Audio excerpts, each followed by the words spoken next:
हामीले हरेक दिन नयाँ सिचुएसन आउँछ, अप्ठ्यारो सिचुएसन आउँछ, त्यसलाई चाहिँ नयाँ तरिकाले व्यवस्थापन गर्नुपर्ने, स्टाफहरूलाई चाहिँ कन्टिन्युसली चाहिँ मोटिभेट गरिराख्नुपर्ने, उनीहरूको स्वास्थ्यको चाहिँ ख्याल गरिराख्नुपर्ने, उनीहरूको मोरललाई चाहिँ स्पिरिटलाई चाहिँ हाई गराइराख्नुपर्ने, यो रोगको सङ्क्रमणलाई चाहिँ न्यूनीकरण गर्नका लागि आवश्यक पर्ने सबै काम पनि गर्नु पर्यो।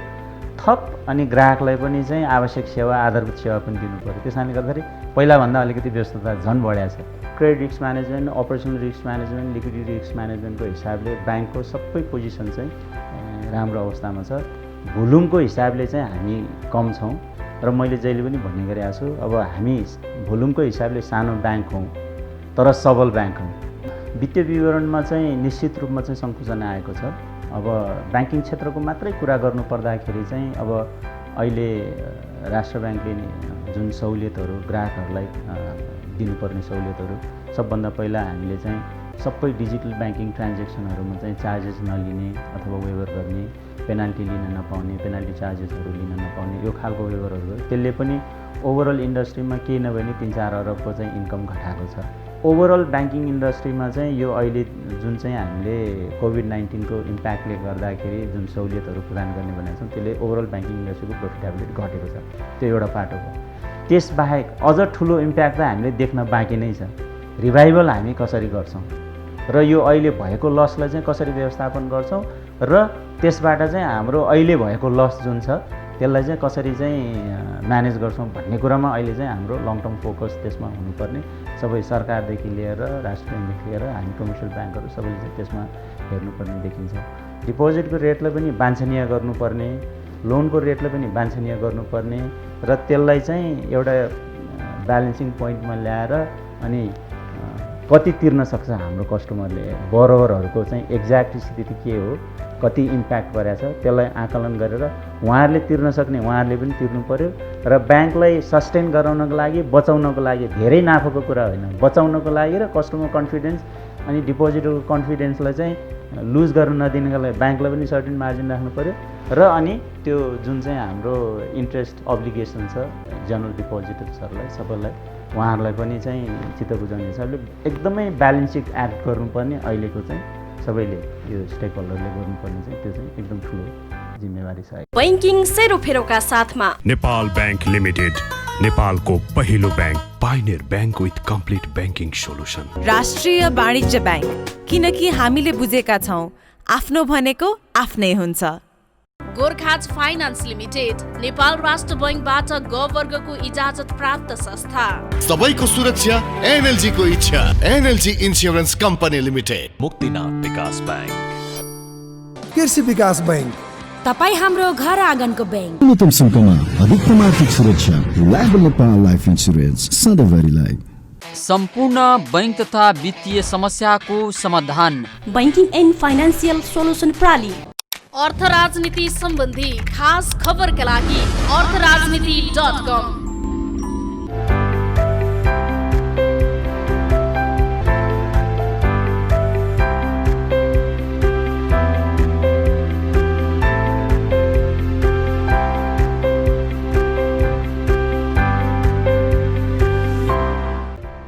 आदरणीय दर्शकवृन्द नमस्कार। सम्पूर्ण बैंकिङ तथा वित्तीय समस्याको समाधान भन्ने मूल नाराका साथ स्थापित बैंकिङ एन्ड फाइनान्सियल सोलुसन प्रणाली काठमाडौँको प्रस्तुति नेपाली टेलिभिजन क्षेत्रकै एक मात्र विशुद्ध बैंकिङ कार्यक्रम बैंकिङ सेरोफेरोमा यहाँलाई हार्दिक स्वागत गर्न चाहन्छु। म मनोज पौड्याल। दर्शकवृन्द, कोभिड-19 अर्थात् कोरोना भाइरसका कारण विश्व अहिले सङ्कटमा छ। यो सङ्कटबाट मुक्त हुनका निमित्त भौतिक दूरी नै मुख्य उपाय हो भन्ने कुरा प्रष्ट भइसकेको छ। त दर्शकवृन्द, सम्भव भएसम्म भौतिक दूरी कायम गरौँ भन्ने आग्रहका साथ कार्यक्रम बैंकिङ सेरोफेरो अगाडि बढाउने यहाँहरू समक्ष अनुमति चाहन्छु। दर्शकवृन्द, आजको कार्यक्रममा हामी सिभिल बैंकको छोटो परिचयात्मक वृत्तचित्र, त्यस पश्चात सोही बैंकका प्रमुख कार्यकारी अधिकृत श्री गोविन्द गुरुङज्यूलाई यहाँहरू समक्ष प्रस्तुत गर्दैछौँ। त आउनुहोस् कार्यक्रमको सुरुवात गरौँ सिभिल बैंकको छोटो परिचयात्मक वृत्तचित्रबाट।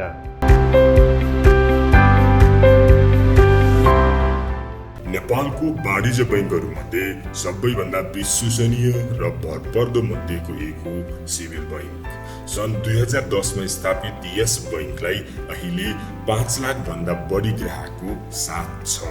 10 मङ्सिर 2067 सालमा यस सिभिल बैंकको चाहिँ स्थापना भएको हो। यस बैंकको चाहिँ हाल चुक्ता पुँजी करिब 8 अरब रुपियाँ रहेको छ र यसमा चाहिँ प्रमोटरहरूको 51% र पब्लिकको चाहिँ 49% चाहिँ सेयर लगानी रहेको छ। बैंकको हाल 113 वटा शाखा कार्यालय, 85 वटा एटिएम, 2 वटा चाहिँ एक्सटेन्सन कार्यालय र करिब 10 वटा शाखा रहित ब्याङ्किङ सुविधा मार्फत बैंकले करिब 5 लाख ग्राहकहरूलाई चाहिँ सेवा सुविधा प्रदान गरिरहेको छ। वाणिज्य बैंकहरूले प्रदान गर्ने सेवा सुविधाहरू जस्तै निक्षेप सङ्कलन, कर्जा सापटी, लगानी, जमानत, वैदेशिक मुद्रा सटही, सन्ध्याकालीन सेवा, अतिरिक्त बैंकिङ सेवा, लकर सेवा, घर दैलोमा बैंकिङ सेवा, सामाजिक सेवा, एटिएम सेवा, मोबाइल बैंकिङ, अन्तरशाखा कारोबार, रेमिटेन्स सेवा लगायतका विभिन्न आधुनिक बैंकिङ सेवाहरू यस बैंकले उपलब्ध गराउँदै आइरहेको छ। बैंकले ग्राहकलाई दिनुपर्ने सुविधामा कुनै पनि सम्झौता नगरेको पाइएको छ। बैंकले प्रदान गर्ने सेवा सुविधाको सम्बन्धमा चाहिँ बैंकले आफ्ना ग्राहकहरूलाई चाहिँ उहाँहरूको आवश्यकता हेरेर सम्पूर्ण किसिमका ब्याङ्किङ सुविधाहरू चाहिँ प्रदान गर्दै आइरहेको छ र बैंकको अहिलेको फोकस भनेको चाहिँ डिजिटल ब्याङ्किङका प्रडक्टहरूलाई चाहिँ बढी ग्राहकहरू समक्ष चाहिँ लिएर जाने सोचका साथ अगाडि बढिरहेको छ। काठमाडौँमा मुख्य कार्यालय रहेको यस बैंकले देशभरका सहर, व्यापारिक केन्द्र तथा दुर्गम क्षेत्रका बजारहरूमा समेत आफ्ना शाखा सञ्जाल विस्तार गर्दै हाल 113 शाखाहरूबाट सेवाग्राहीलाई सेवा प्रदान गरिरहेको छ। गत आर्थिक वर्षमा चाहिँ बैंकले करिब 35 वटा चाहिँ थप शाखा कार्यालयहरू पनि सञ्चालनमा लिएर आइरहेको छ भने हामीहरू बैंकसँग 17 वटा चाहिँ शाखा कार्यालय चाहिँ हाम्रो दुर्गम स्थानमा चाहिँ खोलेका छौँ, जुन चाहिँ हाम्रो राष्ट्र बैंकको नियमअनुसार निर्देशनअनुसार चाहिँ सञ्चालन भइरहेका छन्। बैंकले करिब 53 अरब चाहिँ कर्जा लगानी गरेको छ भने यस अवधिमा निक्षेप चाहिँ 55 अरब रुपियाँ चाहिँ सङ्कलन गरिरहेको छ र यस कार्यमा चाहिँ बैंकमा करिब 950 जना कर्मचारीहरू चाहिँ कार्यरत रहेका छन्। बैंकले गत आर्थिक वर्षमा चाहिँ आफ्नो कार्यको वर्क प्रोसिड्युरहरूको अडिट गरेर बैंकले चाहिँ अन्तर्राष्ट्रिय संस्थाबाट चाहिँ ISO सर्टिफिकेसन पनि प्राप्त गरिसकेको चाहिँ अवस्था छ। सबैभन्दा भरपर्दो र विश्वसनीय बैंक बन्ने लक्ष्य बोकेको सिभिल बैंकले मुलुकमा औद्योगिक, व्यापारिक, शैक्षिक, राजनैतिक एवं सामाजिक पहिचान बनाएका सम्पूर्ण घराइनादेखि दूर दराजमा रहेका कृषक, निम्नवर्ग, मध्यमवर्ग, राष्ट्र सेवक, विद्यार्थी, कर्मचारी लगायत धेरैको मन मस्तिष्कमा डेरा जमाउन सफल यस बैंकलाई कतिपयले आफ्नो सुख, दुःख र समृद्धिको सहयोगी सहयात्रीका रूपमा समेत लिने गरेको पाइएको छ। तिमी हँस यो मन हँस, तिमी रुँदा रुन्छ मन, गाह्रो साह्रो पर्दा जीवनमा कसको लाग्छ आशा भना, अरू भन्ने एकैछिन हो, लाग्छ काम आफ्नै पो, आफ्नो भन्ने आफूलाई हुन्छ, आफ्नो भन्ने आफूलाई हुन्छ। जस्तै राष्ट्रिय वाणिज्य ब्याङ्क, तपाईको सुखमा साथ दिने, दुःखमा हात दिने, तपाईको आफ्नै ब्याङ्क राष्ट्रिय वाणिज्य ब्याङ्क। किनकि हामीले बुझेका छौँ आफ्नो भनेको आफ्नै हुन्छ। एनएलजी घर सुरक्षा बीमा, सुरक्षा गरौ आफ्नो घरको, सुनिश्चित गरौ सुरक्षित बनौ। एनएलजी इन्स्योरेन्सको घर सुरक्षा बीमाले भूकम्प तथा आग लागि या अन्य कारणवश हुने जोखिमबाट घर र घरभित्र रहेका सम्पत्तिहरूको सुरक्षित गरौ। सबैको सुरक्षा एनएलजी को इच्छा। विस्तृत जानकारीका लागि phone number 44 18 113 40 06 625। NLG insurance company limited. सम्पूर्ण बैंक तथा वित्तीय समस्याको समाधान। बैंकिङ एन्ड फाइनान्सियल सोलुसन प्रणाली। गाडी कर्जा, शैक्षिक कर्जा, कृषि कर्जा, व्यवसायिक कर्जा, घर कर्जा चाहिएमा हामीलाई सम्पर्क गर्नुहोस्। बैंकिङ एन्ड फाइनान्सियल सोलुसन प्रणाली, कोटेश्वर, काठमाडौँ। फोन नम्बर 985110 36 479 र 985112 47 948। दर्शकवृन्द, सिभिल बैंकको यो छोटो परिचयात्मक वृत्त चित्र पश्चात अबको क्रममा हामी सोही बैंकका प्रमुख कार्यकारी अधिकृत श्री गोविन्द गुरुङज्यूलाई यहाँहरू समक्ष प्रस्तुत गर्दैछौँ। आउनुहोस् गोविन्द सरलाई कार्यक्रम बैंकिङ सेरोफेरोमा स्वागत गरौँ। सर नमस्ते। नमस्कार। कार्यक्रम बैंकिङ सेरोफेरोमा स्वागत छ। धन्यवाद। आरामै हुनुहुन्छ? एकदम ठिकठाक। दिनहरू कसरी बितिरहेका छन्? दिनहरू अहिले अब यो कोभिड-19ले गर्दाखेरि अलिकति स्ट्रेसफुल नै छ। हामीले चाहिँ अब यो आधारभूत सेवामा अत्यावश्यक सेवाभित्र पर्ने हुनाले जसरी हुन्छ व्यवस्थापन गरेर आफ्नो ग्राहकहरूलाई चाहिँ सेवा दिने कोसिस गरिराखेका छौँ र त्यस कारणले गर्दाखेरि अलिकति व्यस्त नै छ अहिले चाहिँ। यो अवस्थामा पनि व्यस्त नै? एकदम, अहिले झन् धेरै व्यस्त भइरहेछ।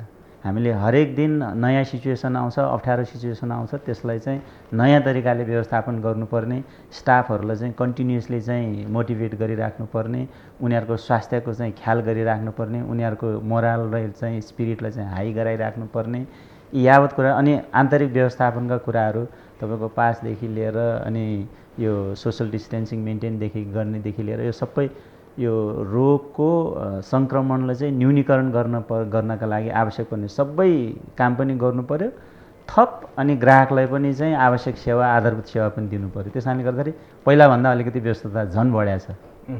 सजिलो छ। गोविन्द सर, कार्यक्रमको औपचारिक सुरुवात मैले यहाँको छोटो जीवनी सुनेर गर्न चाहेँ। मैले धेरै ठाउँ पढेको थिएँ, सुनेको थिएँ। यहाँ सानोमा विशेष गरी बच्चाकालमा चाहिँ धेरै नै स्ट्रगल गरेर यो अवस्थामा आइपुग्नु भएको छ।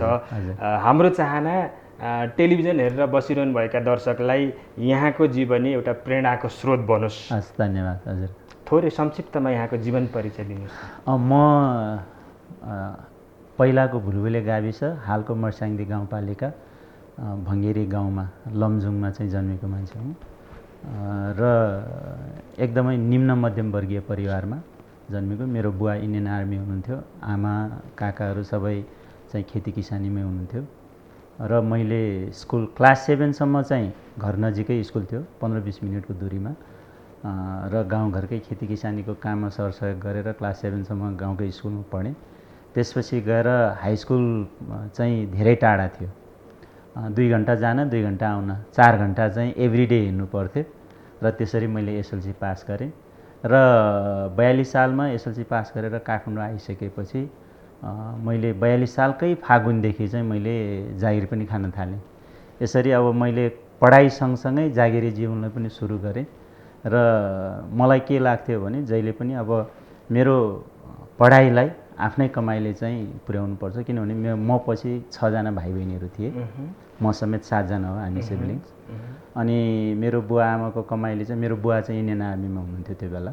हुन त अब मागेर चलाएको भए, बुवासँग मागेर चलाएको जसोतसो पुग्थ्यो पनि होला, तर मैले चाहिँ आफैले चाहिँ एउटा जिम्मेवारी बोध गरेर मेरो बुवाको आम्दानी, आमाको आम्दानी भनेको चाहिँ मेरो 6 जना भाइ बहिनीहरूलाई नै चाहिन्छ र मैले चाहिँ आफूले चाहिँ एसएलसी पास गरिसकेपछि सेल्फ सफिसियन्ट हुनुपर्छ अथवा चाहिँ आफैले आफूलाई सपोर्ट गर्नुपर्छ भन्ने हिसाबले थ्रु आउट कलेज लाइफ मैले चाहिँ काम गरेँ।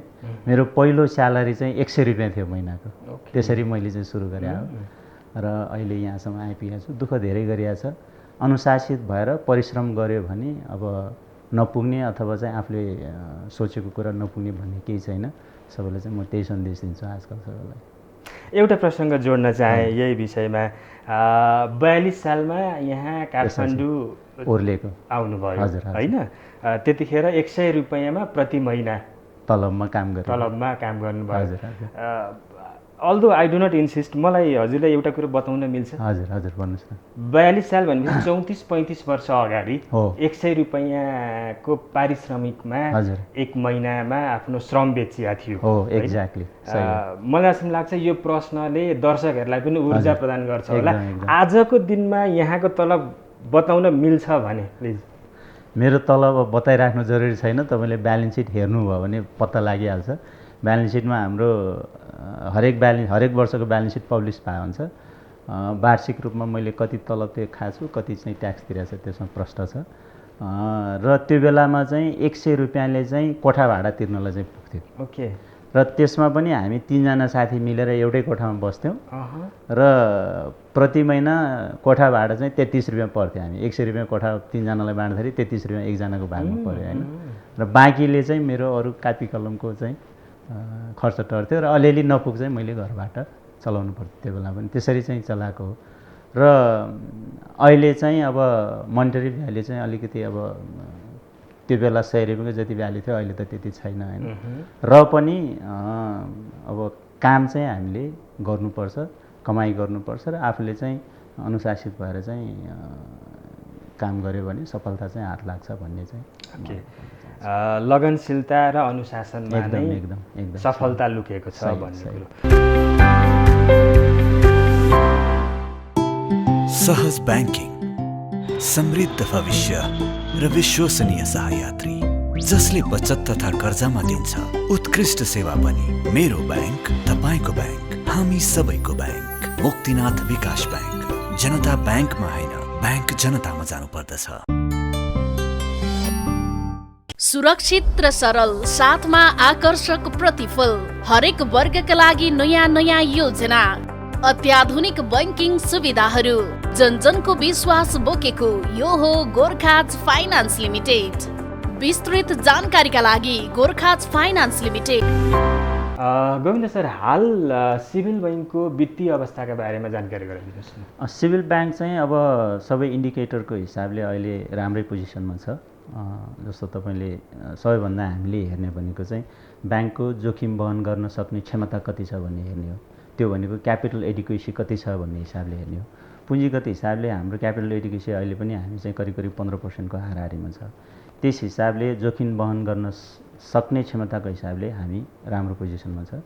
त्यस्तै गरेर हाम्रो सबै अब सिसिडी रेसियो, लिक्विडिटी रेसियोहरू यो सबै चाहिँ हाम्रो नियमन निकायले तोकेको दायराभित्र नै छ। त्यस कारणले गर्दाखेरि त्यो पनि राम्रो छ। अब क्रेडिट पोर्टफोलियोमा हामी एउटा समयमा चाहिँ अलिकति हायर साइडमा थियौँ। 4.66% सम्मको हाम्रो एनपिए थियो 3 वर्ष अगाडि। त्यो बिस्तारै घट्दै आएर अहिले चाहिँ एनपिए पनि 2.37% मा झरिसकेको छ। त्यो 2.37% को एनपिएलाई हामीले चाहिँ प्रोभिजनिङ गरेर, तपाईँको प्रोभिजनिङ चाहिँ हाम्रो 106-107% कभर हुने गरेर, एनपिएलाई कभर हुने गरेर हामीले एनपिए अमाउन्टभन्दा बढी हामीले प्रोभिजन गरेर राखेका छौँ। त्यो हिसाबले पनि राम्रो छ। र अपरेसनल रिस्कहरूलाई म्यानेज गर्नलाई पनि हामीले आइटीदेखि लिएर अरू सबै अपरेसनल रिस्कहरूलाई म्यानेज गर्नलाई पोलिसी, गाइडलाइन्स, म्यानुअल्सहरू चाहिँ एकदमै इन प्लेस अलरेडी छ। त्यस कारणले गर्दाखेरि credit risk management, operational risk management, liquidity risk म्यानेजमेन्टको हिसाबले ब्याङ्कको सबै पोजिसन चाहिँ राम्रो अवस्थामा छ। भोल्युमको हिसाबले चाहिँ हामी कम छौँ र मैले जहिले पनि भन्ने गरेको छु, अब हामी भोल्युमको हिसाबले सानो ब्याङ्क हौँ तर सबल ब्याङ्क हौँ। सानो भोल्युमको हिसाबले सानो भयो भन्दैमा कमजोर भन्ने अर्थ लाग्दैन। हामी सबल छौँ, सबै इन्डिकेटर्सहरू आफ्नो ठाउँमा छ र भोल्युमको हिसाबले चाहिँ हामी सानो भए पनि ग्रेजुअली हामी चाहिँ ग्रोथ मोडमा छौँ। हामी हाम्रो व्यवसायको आयतनलाई चाहिँ हरेक वर्ष बढाइराखेका छौँ 15%, 20% को हिसाबले। यसपालि पनि तपाईँको चैत मसान्तको मार्केट इन्डिकेटर हेर्ने भने हामी इन्डस्ट्री एभरेजभन्दा सबै फ्रन्टमा हामी माथि छौँ। तपाईँको चैत मसान्तमा इन्डस्ट्री एभरेज डिपोजिट ग्रोथ चाहिँ तपाईँको 11-12% छ भने हाम्रो 16-17% को डिपोजिट ग्रोथ छ। लोनको ग्रोथ पनि 8%, 9% को लोन ग्रोथ छ भने हाम्रो 15-16% को लोनको ग्रोथ छ। त्यस्तै गरेर हाम्रो रेभिन्यू ओभरअल इन्कमको ग्रोथ पनि हाम्रै प्यारामिटरमा हेर्दाखेरि ओभरअल इन्डस्ट्री ग्रोथ चाहिँ तपाईँको भन्दा हाम्रो चाहिँ रेभिन्यू ग्रोथ पनि बढी छ। सो यो सबै हिसाबले हामी इन्डस्ट्री ग्रोथ भन्दा, इन्डस्ट्रीको ब्याङ्किङ सेक्टरको इन्डस्ट्रीको प्यारामिटर्स भन्दा हाम्रो ग्रोथ चाहिँ 3-4% सबै सेगमेन्टमा चाहिँ हायर साइडमा छ। यो हिसाबले हामी ग्रोथ मोडमा पनि छौँ र शाखा सङ्ख्याको हिसाबले अहिले चाहिँ हाम्रो 113वटा शाखा सञ्चालनमा आइसकेको छ। अब एउटा शाखा चाहिँ पाइपलाइनमा छ, 114वटा शाखा हामी अब यो लकडाउन नभए भए त्यो पनि खुलिसकेका हुन्थ्यो र हामी शाखा सञ्जाल पनि विस्तार गर्दैछौँ र त्यसले गर्दाखेरि हाम्रो नेटवर्क एक्सपेन्सन पनि भइरहेछ। हाम्रो एक्सेसिबिलिटी, जुन ब्याङ्किङ एक्सेसिबिलिटी हो, पहुँच चाहिँ हामीले विस्तार गर्दैछौँ र अहिलेको पिरियडमा अब हामीले यस वर्ष मात्रै हामीले करिब 39वटा शाखा हामीले विस्तार गऱ्यौँ। केही समय पछाडि वित्तीय विवरण सार्वजनिक हुँदैछ यो अघिल्लो आर्थिक वर्षको पनि यही आर्थिक वर्षको कस्तो प्रभाव पर्ला यो अलिकति अहिलेको सिचुएसन नर्मल नभएको कारणले गर्दाखेरि के आकलन गर्नुभएको छ वित्तीय विवरणमा? वित्तीय विवरणमा चाहिँ निश्चित रूपमा चाहिँ सङ्कुचन आएको छ। अब ब्याङ्किङ क्षेत्रको मात्रै कुरा गर्नु पर्दाखेरि चाहिँ अब अहिले राष्ट्र ब्याङ्कले जुन सहुलियतहरू ग्राहकहरूलाई दिनुपर्ने सहुलियतहरू सबभन्दा पहिला हामीले चाहिँ सबै डिजिटल ब्याङ्किङ ट्रान्जेक्सनहरूमा चाहिँ चार्जेस नलिने अथवा वेभर गर्ने, पेनाल्टी लिन नपाउने, पेनाल्टी चार्जेसहरू लिन नपाउने यो खालको वेभरहरू त्यसले पनि ओभरअल इन्डस्ट्रीमा केही नभए नि 3-4 अरबको चाहिँ इन्कम घटाएको छ हैन ब्याङ्किङ इन्डस्ट्रीमा। त्यस्तै गरेर चैत मसान्तमा चाहिँ इएमआई इक्युआई तिर्नेहरूलाई चाहिँ 10% इन्ट्रेस्ट डिस्काउन्ट भन्यो। त्यसले पनि हाम्रो ब्याङ्कको मात्रै हिसाब गर्दाखेरि झन्डै तपाईँको चाहिँ 1 करोड जतिको चाहिँ हामीलाई भएको छ भने अरू ब्याङ्कहरूको त्यही हिसाबले चाहिँ भएको छ। त्यस्तै गरेर अब यो चौथो त्रैमासमा चाहिँ जति इन्ट्रेस्ट छ त्यसमा चाहिँ 2% डिस्काउन्ट घटाएर दिने भनेको छ। त्यसले चाहिँ ओभरअल इन्डस्ट्रीमा चाहिँ अर्को तपाईँको 15-16 अरबको चाहिँ इम्प्याक्ट गर्न सक्छ हैन। सो ओभरअलमा तपाईँको ब्याङ्किङ इन्डस्ट्रीको चाहिँ प्रोफिटेबिलिटी चाहिँ 16-17 अरबले घट्ने देखिन्छ। त्यो एउटा पाटो हो। त्यसबाहेक अझ ठुलो इम्प्याक्ट त हामीले देख्न बाँकी नै छ, किनभने यो कोभिड-19ले हरेक क्षेत्रलाई सबैभन्दा बढी होटल टुरिज्म र एभिएसन सेक्टरलाई इम्प्याक्ट गरेको छ। त्यसबाहेक अरू बाँकी सबै सेक्टरलाई पनि मोरलेस इम्प्याक्ट गरेको छ। कसैमा 70% इम्प्याक्ट होला, कसैलाई 50% इम्प्याक्ट होला। अब हामीले अहिले चाहिँ यो प्रफिट जुन अजम्सन गरिराखेको छ 16-17 अरब त डिस्काउन्टको कारणले घट्यो हैन। त्यसबाहेक अरू चाहिँ ब्याज चाहिँ लकडाउन खुलेपछि तिर्न आउँछ, तिर्न सक्छ भन्ने अजम्सनमा यो भनिरहेको छ। भोलि तिर्न नसक्ने स्थिति भयो भने अझ योभन्दा ठुलो चाहिँ इम्प्याक्ट पर्न सक्छ। त्यो चाहिँ भयावह स्थिति छ। त्यस कारणले गर्दाखेरि अब हामीले चाहिँ अहिले काम गर्नुपर्ने चाहिँ रिभाइभल हामी कसरी गर्छौँ र यो अहिले भएको लसलाई चाहिँ कसरी व्यवस्थापन गर्छौँ र त्यसबाट चाहिँ हाम्रो अहिले भएको लस जुन छ त्यसलाई चाहिँ कसरी चाहिँ म्यानेज गर्छौँ भन्ने कुरामा अहिले चाहिँ हाम्रो लङ टर्म फोकस त्यसमा हुनुपर्ने। सबै सरकारदेखि लिएर राष्ट्र ब्याङ्कदेखि लिएर हामी कमर्सियल ब्याङ्कहरू सबैले चाहिँ त्यसमा हेर्नुपर्ने देखिन्छ। अब अर्को कुरा मैले यहाँ जोड्न चाहेको के पनि छ भने यो इन्ट्रेस्ट डिपोजिटहरू सबै खाले डिपोजिटमा इन्ट्रेस्ट क्यापिटलाइजेसनको हिसाबले जुन ब्रोड मनी एक्सपान्सन भइरहेको छ त्यसले ब्याङ्कहरूको चाहिँ अब्लिगेसन पनि एक्सपान्सन भइरहेको छ। तपाईँ सिम्पल हिसाब गर्नुहोस् 32 खरबको चाहिँ डिपोजिट अहिले कमर्सियल ब्याङ्कहरूमा छ हैन। त्यसको चाहिँ तपाईँको चाहिँ 264-265 अरबको चाहिँ एनुअल ग्रोथ त त्यो ब्रोड मनी एक्सपान्सन हिसाबले अटोमेटिकली त्यो अब्लिगेसन त हाम्रो त अब्लिगेसन हो नि त, लायबिलिटी हो, त्यो त क्रिएट हुन्छ। त्यो अब्लिगेसनलाई चाहिँ फुलफिल गर्नलाई हामीले यता लोनबाट चाहिँ ब्याज लिएर बुझाउने हो। हाम्रो आम्दानीको स्रोत भने त त्यही हो, मेजर 90-95% त त्यसैले कन्ट्रिब्युट गर्छ भने यता रिसोर्स साइडमा हामीले रेभिन्यू साइडमा चाहिँ हामी सङ्कुचनमा पर्ने, यताको ब्रोड मनी एक्सपान्सनले गर्दाखेरि हाम्रो अब्लिगेसन चाहिँ कन्टिन्यू बढ्दै गर्ने भयो भने स्थिति चाहिँ भयावह हुनसक्छ। त्यस कारणले गर्दाखेरि हामीले चाहिँ अहिले चाहिँ डिपोजिटको रेटलाई पनि वाञ्छनीय गर्नुपर्ने, लोनको रेटलाई पनि वाञ्छनीय गर्नुपर्ने र त्यसलाई चाहिँ एउटा ब्यालेन्सिङ पोइन्टमा ल्याएर अनि कति तिर्न सक्छ हाम्रो कस्टमरले, बोरोवरहरूको चाहिँ एक्ज्याक्ट स्थिति के हो, कति इम्प्याक्ट परेको छ त्यसलाई आकलन गरेर उहाँहरूले तिर्न सक्ने उहाँहरूले पनि तिर्नु पर्यो र ब्याङ्कलाई सस्टेन गराउनको लागि बचाउनको लागि धेरै नाफाको कुरा होइन, बचाउनको लागि र कस्टमर कन्फिडेन्स अनि डिपोजिटरको कन्फिडेन्सलाई चाहिँ लुज गर्न नदिनको लागि ब्याङ्कलाई पनि सर्टेन मार्जिन राख्नु पर्यो र अनि त्यो जुन चाहिँ हाम्रो इन्ट्रेस्ट अब्लिगेसन छ जनरल डिपोजिटर्सहरूलाई सबैलाई उहाँहरूलाई पनि चाहिँ चित्त बुझाउने हिसाबले एकदमै ब्यालेन्सिङ एक्ट गर्नुपर्ने अहिलेको चाहिँ सबैले यो स्टेक होल्डरले गर्नुपर्ने चाहिँ त्यो चाहिँ एकदम ठुलो जिम्मेवारी छ। एनएलजी घर सुरक्षा बीमा, सुरक्षा गरौ आफ्नो घरको, सुनिश्चित गरौ सुरक्षित बनौ। एनएलजी इन्स्योरेन्सको घर सुरक्षा बीमाले भूकम्प तथा आग लागि या अन्य कारणवश हुने जोखिमबाट घर र घरभित्र रहेका सम्पत्तिहरूको सुरक्षित गरौ। सबैको सुरक्षा एनएलजी को इच्छा। विस्तृत जानकारीका लागि phone number 4418 113 4006 625। NLG insurance company limited. सुन्नु न, आज जीवन बिमा गर्न जाउँ है? पछि जाउँला नि। हे, जहिले टार्दिनु। एकछिन के भयो भने पानी प्यास लाग्यो क्या छोरीलाई ल जाउँ त जाउँ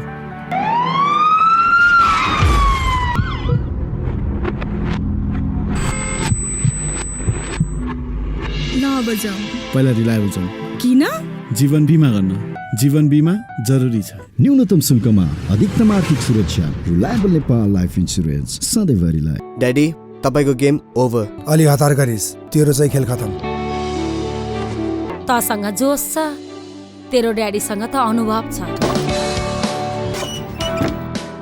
त पनि हाम्रो कृषि विकास बैंकमा जोस र अनुभव दुइटै चाहिन्छ भन्ने कुरा मैले बुझिसके ड्याडी शहरदेखि गाउँसम्म अत्याधुनिक सेवा प्रदान गर्ने बृहत शाखा सञ्जाल भएको नेपालको एक मात्र बैंक कृषि विकास बैंक तपाई हाम्रो घर आँगनको बैंक अहिले यो विषम र अप्ठ्यारो अवस्थामा सिभिल बैंकले ग्राहक र जनतालाई कसरी सेवा प्रदान गरिरहेको छ अब अहिले चाहिँ हामीले हाम्रो ग्राहकहरूलाई सेवा प्रदान गर्नको लागि विशेष गरेर तपाईको सरकारको नियम सरकारको जुन चाहिँ यो सोशल डिस्टेन्सिङदेखि लिएर जति पनि यो रोगलाई नियन्त्रण गर्ने अथवा सङ्क्रमणलाई नियन्त्रण गर्ने खालको गाइडलाइन छ त्यसलाई पहिलो प्राथमिकता राखेर हामीले त्यो गाइडलाइनलाई पालना गरेका छौँ र त्यो नियमनभित्र बसेर हामीले चाहिँ करिब सरदरमा 113वटा मध्ये 40वटा ब्रान्च हामीले खोलिराखेको छौँ र हिजो अस्तिदेखि चाहिँ हामीले काठमाडौँमा पुरै ब्रान्चहरू खोल्न थालिसक्यौँ बाहिर चाहिँ लोकल अथोरिटीहरूसँग कोअर्डिनेसन गरेर कोही अल्टरनेटिभ बेसिसमा कोही डेली बेसिसमा त्यसरी खोलिराखेका छौँ 40-42वटा ब्रान्चहरू हामीले खोलिराखेका छौँ र त्यसरी सर्भिस दिइरहेका छौँ त्यसबाहेक हामीले चाहिँ अब रेगुलर सर्भिस यो खोलेको ब्रान्चहरूबाट हामीले दिइराखेको सर्भिसमा चाहिँ क्यास डिपोजिट क्यास विथड्रल भयो एटिएमको 24 ट्रान्जेक्सन एटिएम ट्रान्जेक्सनमा हामीले कुनै पनि एटिएममा एक दिन पनि कुनै पनि क्यासको समस्या हुन दिएको छैन त्यस्तै गरेर तपाईँको अनलाइन डिजिटल ट्रान्जेक्सनहरू हामीले कन्टिन्युअसली दिइराखेका छौँ कुनै पनि अहिलेसम्म समस्या आएको छैन कम्प्लेन आएको छैन एक दुईवटा एकाध आयो भने पनि हामीले देन एन्ड देयर 24 आवर चाहिँ स्ट्यान्ड बाई बसेर त्यसरी हामीले सर्भिस दिइरहेका छौँ र डिजिटल ट्रान्जेक्सनमा पनि प्रायः जस्तो गरेर तपाईँको चाहिँ पेमेन्ट भुक्तानी लिने दिने कामहरू नै भइरहेको छ त्यसै गरेर हामीले इन्टरनेसनल ब्याङ्किङमा अत्यावश्यक वस्तुहरू इम्पोर्ट गर्नको लागि एलसी खोल्ने कामहरू पनि हामीले गरिरहेका छौँ एलसीको भुक्तानी पहिल्यै खोलेको एलसीको भुक्तानीहरू गर्ने र अहिले नयाँ खोलेको एलसीहरू पनि आवश्यक परेको एलसीहरू पनि खोल्ने कामहरू पनि गरिरहेका छौँ त्यसै गरेर ट्रेजरी फङ्सन चाहिँ एभ्री डे बेसिसमा ट्रेजरी फङ्सन चाहिँ सुचारू छ त्यो त हामीले एक दिन पनि बन्द गरेका छैन कसैले पनि बन्द गरेका छैन त्यो त्यसरी सञ्चालन भइरहेको छ त्यसै गरेर रेमिटेन्सको विदेशबाट आउने पैसा पनि सुरुको लकडाउन भएको 1 हप्ता 2 हप्ता चाहिँ अलिकति कम भएको थियो त्यसपछि हाम्रो रेमिटेन्स पनि खासै घट्या छैन यो पिरियडमा मान्छेले बाहिर बजारमा चाहिँ रेमिटेन्सको एकदम चाहिँ अब चाहिँ सुन्नै हुन्छ जिरै हुन्छ भनिरहेको छ हाम्रो रेकर्डमा हेर्दाखेरि रेमिटेन्स घट्या छैन त्यति सुरुको 2 हप्ता बाहेक त्यसपछि चाहिँ करिब चाहिँ उस्तै भोल्युममा अलि थोरै मेबी 15-20% चाहिँ कम भयो होला आइरहेको छ रेमिटेन्स हो रेमिटेन्स हामीले चाहिँ कन्टिन्युसली दिइरहेका छौँ त्यस्तै गरेर हामीले अब यो अहिलेको यो पिरियडमा चाहिँ तपाईँको डिजिटल ब्याङ्किङको ट्रान्ज्याक्सन र त्यसको चाहिँ माग त्यसको सब्सक्रिप्सन चाहिँ वात्तै बढाएको छ त्यस कारणले गर्दाखेरि हामीले 24 आवर चाहिँ तपाईँको डिजिटल ब्याङ्किङ सर्भिसलाई चाहिँ सुचारू गर्ने साथसाथमा हामीले नयाँ सब्सक्राइब गर्नेहरूलाई पनि हामीले चाहिँ त्यो सेवा दिइरहेका छौँ हरेक दिन हाम्रो 10 देखि 20 जनासम्मको चाहिँ यो डिजिटल ब्याङ्किङ हाम्रो सिभिल ब्याङ्कको सिभिल स्मार्ट भन्ने छ त्योभित्र मोबाइल ब्याङ्किङहरू ई-सेवा पेमेन्टहरूदेखि लिएर डिसोम payment NEA payment school fee पेमेन्टहरू त्यो सबै कुराहरू हामीले अकोमोडेट गरेका छौँ सो सिभिल स्मार्ट चाहिँ सब्सक्रिप्सन गर्ने इन्टरनेट ब्याङ्किङहरू सब्सक्रिप्सन गर्ने अब यो कनेक्ट आइपिएसहरू सब्सक्रिप्सन गर्ने त्यो कुराहरू पनि हामीले सुचारू रूपले दिइराखेका छौँ कुनै पनि दिन बन्द गरेका छैन र त्यसै गरेर हामीले चाहिँ नयाँ अहिले यो रिसेन्टली यो बिचमा गरेको भनेको चाहिँ कस्टमरहरू ब्याङ्कमा आएर लाइन लाग्नु भन्दा हामीले चाहिँ घरैबाट क्यू म्यानेजमेन्ट सिस्टम म्यानेज गर्ने गरेर हामीले चाहिँ त्यो मोबाइल क्यू सिस्टम पनि हामीले सुरु गरिसकेका छौँ यही लकडाउनकै बिचमा हामीले नयाँ सफ्टवेयर डेभलपमेन्ट गरेर सुरु गरे तपाईँले घरमै बसेर तपाईँले चाहिँ सिभिल ब्याङ्कको कुन चाहिँ काउन्टर खुला छ त्यो चाहिँ तपाईँले एउटा मेसेज क्यु जावलाखेल ब्रान्च भनेर तपाईँले मेसेज पठाइदिनु भयो भने जावलाखेल ब्रान्चमा कतिवटा काउन्टर छ, त्यसमा कुन काउन्टर खाली छ र कुन समयमा तपाईँ आउनुहोस् भनेर हामी त्यसैमा दिइदिन्छौँ। तपाईँलाई चाहिँ तपाईँ 2 बजे आउनुहोस् भनेर भन्यो भने तपाईँलाई मेसेज तुरुन्तै मेसेज जान्छ। तपाईँ ठ्याक्क जावलाखेल ब्रान्च 2 बजे पुग्नु भने तपाईँ लाइनमा उभिनु पर्दैन। तपाईँ चाहिँ त्यसले सोसियल डिस्टेन्सिङ फ्याक्टरलाई पनि सेभ गर्यो होइन, मान्छेको भिडभाड भएन। अब तपाईँलाई बाटोको समय पनि तपाईँले प्लान गरेर ठ्याक्क त्यही टाइममा मात्रै निस्के भयो होइन, बाटोघाटोमा पनि सजिलो हुनुभयो। ओभरअलमा चाहिँ सर्भिस पनि एफिसियन्ट भयो अनि सङ्क्रमणको सम्भावनालाई पनि अलिकति न्यूनीकरण गर्यो। त्यो हिसाबले हामीले यो queue management system, online queue management system हामीले सुरु गरिसकेका छौँ।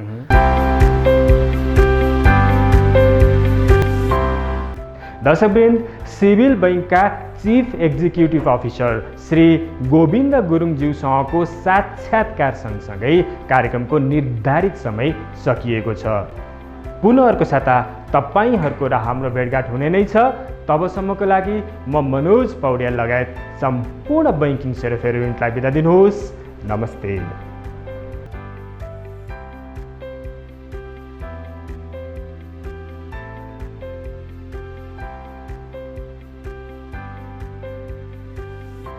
बैंकिङ सेरोफेरोका साथमा नेपाल बैंक लिमिटेड, नेपालको पहिलो bank, pioneer bank with complete banking solution. राष्ट्रिय वाणिज्य ब्याङ्क, किनकि हामीले बुझेका छौँ आफ्नो भनेको आफ्नै हुन्छ। गोर्खाज फाइनान्स लिमिटेड, नेपाल राष्ट्र बैंकबाट ग वर्गको इजाजत प्राप्त संस्था। सबैको सुरक्षा एनएलजी को इच्छा। NLG insurance company limited. Muktinath विकास बैंक, कृषि विकास बैंक, तपाईँ हाम्रो घर आँगनको बैंक। न्यूनतम शुल्कमा अधिकतम आर्थिक सुरक्षा, रिलायबल नेपाल लाइफ इन्स्योरेन्स, सधैँभरिलाई। अर्थ राजनीति सम्बन्धी खास खबरका लागि अर्थराजनीति.com